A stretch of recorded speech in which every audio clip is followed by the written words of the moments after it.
ሰላም ጤና ይስጥልኝ የቻናላችን ተከታታዮች፣ ዛሬ ሁላችንንም በተለይም ደግሞ ውበታችንንና የፊታችንን ገጽታ ስለሚያጠፋውና ስለሚያደበዝዘው ለሰዎች ትልቅ ራስ ምታት ስለሆነ ጉዳይ በሰፊ እንነጋገራለን። እሱም ከዓይን ስር የሚወጣ ጥቁረት ወይም በእንግሊዘኛው ዳርክ ሰርክል። ጠዋት ከእንቅልፎ ተነስተው መስታወት ውስጥ ሲያዩ ከዓይኑ ስር የጠቆረ ወይም ያበጠ ገጽታ ሲመለከቱ ምን ይሰሙታል? ፊታችን ምንም ያህል ንጹህ፣ ለስላሳና ያማረ ቢሆንም ከዓይን ስር የሚወጣ ጥቁረት ግን ሙሉ ውበታችንን ሊሸፍነው ይችላል። ሰዎችን ስናገኝ መጀመሪያ የሚመለከቱት ዓይናችንን ነው። ከዓይናችን ስር ጥቁረት ሲኖር እድሜያችን ከእውነታው በላይ የገፋ፣ ሁልጊዜ የደከመን፣ የተከፋን፣ እንቅልፍ ያጣንና ያመመን አስመስሎ ሊያሳየን ይችላል።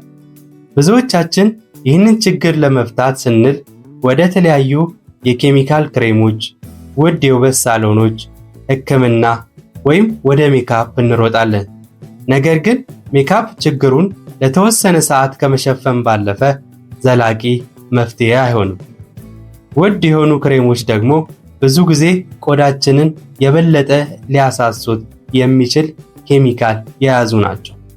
ታዲያ መፍትሄው ምንድን ነው? መፍትሄው ያለው እኛው አጠገብ ነው፣ በቤታችን ውስጥ። ዛሬ በዚህ ቪዲዮ ምንም አይነት ተጨማሪ ሳንቲም ሳያወጡ በቤታችሁ በሚገኙ ፍጹም ተፈጥሯዊ ነገሮች ብቻ የዓይን ስር ጥቁረትን በዘላቂነት የምታጠፉባቸውን 5 ድንቅ መንገዶችን በዝርዝር እናያለን። ከዛ በፊት ይህ ጥቁረት ለምን ይመጣል የሚለውን ሳይንሳዊ ምክንያት ማወቅ መፍትሄውን የበለጠ ውጤታማ ያደርገዋል። የዓይን ስር ጥቁረት ለምን ይከሰታል? ከዓይናችን ስር ያለው ቆዳ በሰውነታችን ውስጥ ካሉ የቆዳ ክፍሎች ሁሉ እጅግ በጣም ስስና ትናንሽ የሆኑ የደም ስሮች የሚገኙበት ቦታ ነው። ስለዚህ በቂ እንቅልፍ ካላገኘን ቆዳችን ይገረጣል። ይህ በሚሆንበት ጊዜ ከቆዳችን ስር ያሉ ጥቁር የደም ስሮች በግልጽ መታየት ይጀምራሉ። ሁለተኛው ምክንያት የእድሜ መጨመር ነው። እድሜያችን እየገፋ ሲሄድ ኮላጅን የተባለው የቆዳችን ክፍል የመለጠጥ አቅሙን ያጣል። ቆዳችን እየቀጠነ ሲሄድ የውስጠኛው ጥቁረት ይጎላል። ሶስተኛው ምክንያት የዓይን ድካም። በስልክ፣ በላፕቶፕ ወይም በቴሌቪዥን ስክሪን ፊት ለፊት ብዙ ሰዓት የምናሳልፍ ከሆነ የዓይናችን ዙሪያ ያሉ የደም ስሮች ያብጣሉ። ከዚያም አካባቢው እንዲጠቁር ያደርጋል። ሌሎችም ምክንያቶች ይጠቀሳሉ። የውሃ ጥማት፣ በዘር መውረስ እና ከመጠን በላይ ጨው የበዛባቸው ምግቦች መመገብ ሰውነታችን ውሃ እንዲቋጠር በማድረግ ዓይናችን እንዲያብጥና እንዲጠቁር ያደርጋሉ። አሁን መንስኤዎችን ካወቅን እነዚህ 5 ተፈጥሯዊ ዘዴዎች በመጠቀም እንዴት ማጥፋት እንደምንችል እንመልከት። የተፈጥሮ ድንች ጭማቂ ብዙዎቻችሁን ሊያስገርማችሁ ይችላል። በኩሽናችሁ ውስጥ ለምግብነት የምትጠቀሙበት ድንች ለዓይን ስር ጥቁረት ፍጹም ፈዋሽ ነው። ድንች ውስጥ ካታኮሌዝ የተባለ ልዩ ኢንዛይም ይገኛል። ይህ ኢንዛይም በተፈጥሮ ቆዳን የማቅላት ባህሪ አለው። ከዚህም በተጨማሪ ድንች ውስጥ ያለው ቫይታሚን ሲ እና ስታርች በቆዳችን ላይ ያሉ ጠቆር ያሉ ክፍሎችን፣ ጠባሳዎችንና የዓይን ስር መጥቆርን በፍጥነት የማጥፋት ከፍተኛ አቅም አላቸው።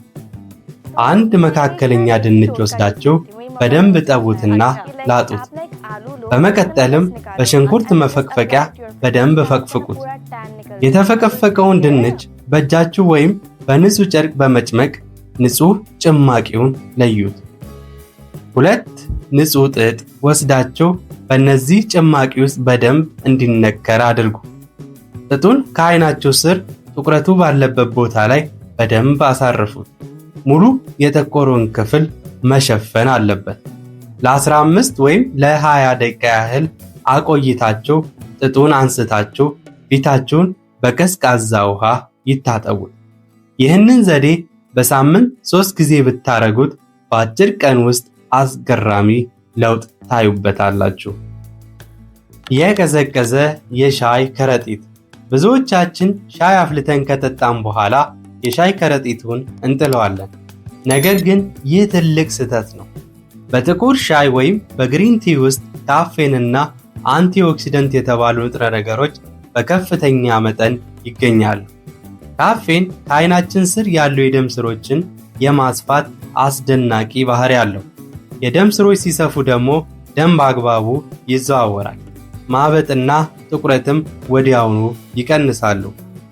ሻይ አፍልታችሁ ከጨረሳችሁ በኋላ ሁለቱን የሻይ ከረጢቶች ንጹህ ሳህን ላይ አድርጓቸው። እነዚህ ከረጢቶችን ለ20 ወይም ለ30 ደቂቃ ያክል ፍሪጅ ውስጥ አቆዩአቸው። በደንብ መቀዝቀዝ አለባቸው። ከዚያም አልጋ ላይ ወይም ሶፋ ላይ ጋደም በማለት አይናችሁን ጨፍናችሁ የቀዘቀዙትን የሻይ ከረጢቶች አይናችሁ ስርና በላይ አድርጓቸው። ለ15 እስከ 20 ደቂቃ ያክል ሙሉ በሙሉ አስቀምጧቸው። በመጨረሻም ከረጢቶቹን አንስታችሁ ፊታችሁን በቀዝቃዛ ውሃ ታጠቡት። ይህንን ዘዴ በሳምንት 3 ወይም 4 ጊዜ ካደረጋችሁ በ2 ሳምንት ውስጥ ከዓይን ስር ያለው ቆዳ መሳሳብና መጥራት ይጀምራል።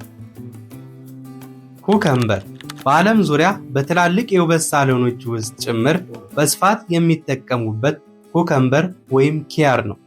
ምናልባትም በፊልሞች ወይም በፎቶዎች ላይ ሰዎች አይናቸው ላይ ኪያር አድርገው ተኝተው አይታችሁ ይሆናል። ይህ ለፎቶ ውበት ብቻ የተደረገ እንዳይመስላችሁ፣ ከበስተጀርባው ትልቅ ሳይንሳዊ ጥቅም አለው። ኩከምበር 95% ውሃ ነው። ይህ ማለት ለደረቀ የአይን ቆዳ ከፍተኛ እርጥበትን ይሰጠዋል ማለት ነው። በተጨማሪም ቆዳን በተፈጥሮ የማቅላት ባህሪም አለው።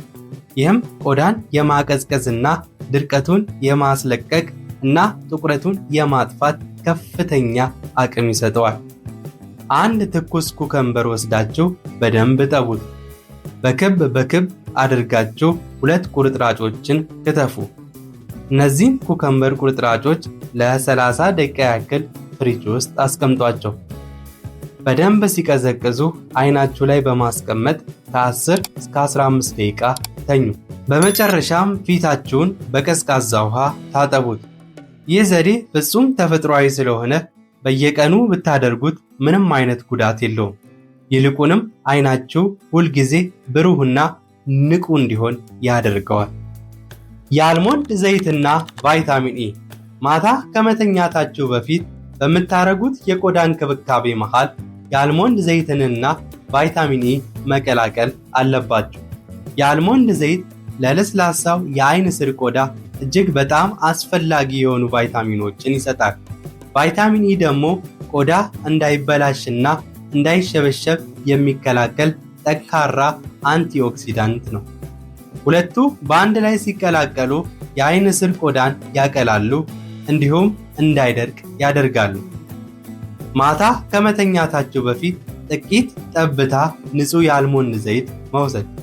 ካላችሁ አንድ ቫይታሚን ኢ ካፕሱል በመብሳት ዘይቱን አብሮ መቀላቀል። ካልሆነም የአልሞንድ ዘይቱ ብቻ ይሰራል። ድብልቁን ጣታችሁን በመጠቀም ከአይናችሁ ስር በቀስታ ማሸት። በጭራሽ በኃይል አትሹት። ሌሊቱን ሙሉ ቆዳችሁ ላይ አቆይታችሁ ደሩ። ጠዋት ስትነሱ ለብ ባለ ውሃ ታጠቡ። ይህንን በየቀኑ ማታ ማታ ማድረግ ጥቁረቱን ሙሉ በሙሉ ከማጥፋቱም በላይ የአይን ዙሪያ መሸብሸብን ይከላከላል። አምስተኛውና ከሁሉም በላይ ዋናው ነገር የውስጥ ጤናንና የኑሮ ዘይቤን ማስተካከል ነው። ከላይ የጠቀስናቸውን 4 ውጫዊ መፍትሄዎችን ብታረጉ እንኳን የውስጥ ጤንነታችሁን ካልጠበቃችሁ ጥቁረቱ ለተወሰነ ጊዜ ጠፍቶ ተመልሶ መምጣቱ አይቀርም። ስለዚህ የሚከተሉትን በቀን ተቀን ህይወታችሁ ተግብሩ። በቂ እንቅልፍ። በቀን ቢያንስ ከ7 እስከ 8 ሰዓት ጥርት ያለ እንቅልፍ መተኛት አለባችሁ። እንዲሁም ስተኙ ጭንቅላታችሁን ትንሽ ከፍ አድርጋችሁ በትራስ ብትተኙ ፈሳሽ ከአይናችሁ ስር እንዳይጠራቀምና እንዳያብጥ ይረዳል። ሌላኛው በቀን ውስጥ ቢያንስ ከ2 ሊትር በላይ ውሃ መጠጣታችሁን አረጋግጡ። ሰውነታችን ፈሳሽ ሲያጣ የአይን ስር ቆዳ ይከሳል፣ ይበልጥ ደግሞ እንዲጠቁርም ያደርገዋል። በስልክ ወይም በኮምፒውተር ፊት ብዙ የምታሳልፉ ከሆነ በየ20 ደቂቃው ለአይናችሁ እረፍት ስጡ። በምግብ ውስጥ ጨው ማብዛት ሰውነታችን ውሃ እንዲያቆር ስለሚያደርግ የአይን ማበጥን ያመጣል። ስለዚህ በምንመገበው ምግብ ውስጥ መጠነኛ የሆነ ጨው መጠንን መጠቀም። ውድ ተመልካቾቻችን እነዚህን 5 ቀላል ርካሽና ፍጹም ተፈጥሯዊ መንገዶችን በቤታችሁ ውስጥ በጥምረት በመሞከር ከአይን ስር ጥቁረት ለአንዴና ለመጨረሻ ጊዜ መገላገል ትችላላችሁ። ዋናው ነገር ነገሩን ተከታታይነት ባለው መልኩ መተግበርና ለውጡን በትዕግስት መጠበቅ ነው። የዛሬው መረጃ ጠቃሚ ሆኖ ካገኛችሁት ቪዲዮውን ላይክ ማድረጋችሁን አትርሱ። እንዲሁም ይህ ችግር ላለባቸው ጓደኞቻችሁ እና ቤተሰቦቻችሁ ሼር አድርጉላቸው። እንዲህ አይነት ጠቃሚ የጤናና የውበት አጠባበቅ መረጃዎች ሁልጊዜ እንዲደርሳችሁ ቻናላችንን ሰብስክራይብ በማድረግ የደወል ምልክቷን ይጫኑ። ሐሳብ ወይም ጥያቄ ካላችሁ ታች ኮሜንት ላይ ይጻፉልን። በሚቀጥለው ቪዲዮ በሌላ አስደናቂ መረጃ እስከምንገናኝ ድረስ ሰላምና ጤና ለእናንተ ይሁን።